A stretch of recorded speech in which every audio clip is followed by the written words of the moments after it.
What's that? You're asking where I'm going? Well, I thought I'd go to Italy. I heard there's some strange things going on over there, and I want to check them out for myself. What do you say? But, you want to go? Well, sure.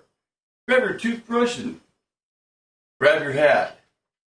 Let's go get some strange.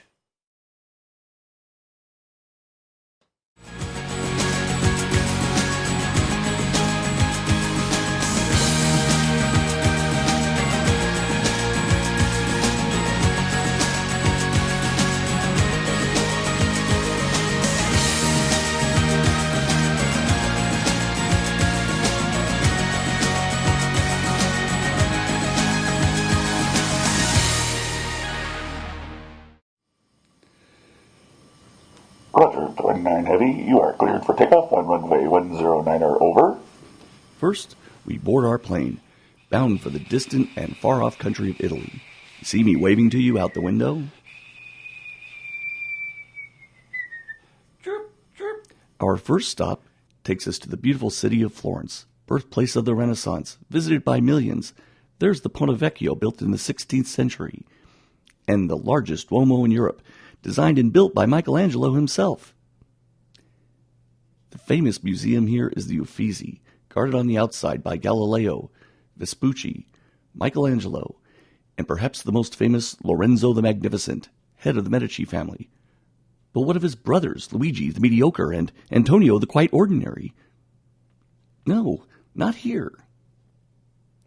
Outside, you'll find the fake David. The real one's down the street.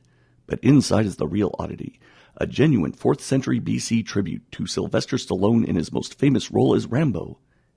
How did they know?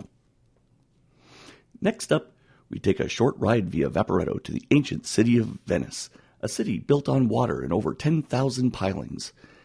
It's home to the famous Piazza San Marco, visited by millions.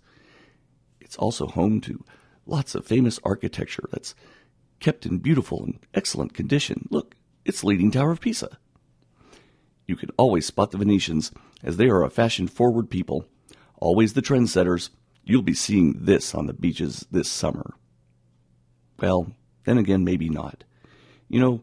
Many years ago, the mayor of Venice ordered the wells of Venice to be sealed, after coming to the startling conclusion that the water into which they had been peeing and throwing away their garbage was the same water they'd been drinking for 400 years.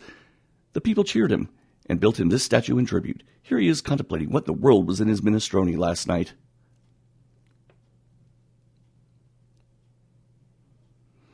A drive through the countryside of Italy takes us to our final destination, Rome. SPQR. That's how they spell it in Italian. Well, maybe not. The Romans are a devoutly religious bunch, and they rarely miss an opportunity to attend church. Here's the choir of the Pantheon playing to yet another sold-out crowd. Romans like their art big. Things like this huge pine cone and, this gigantic head. And this massive piece of an Etruscan deity of which nobody really knows his name, but man is it large. They're athletic, and they sure do love their frisbee golf.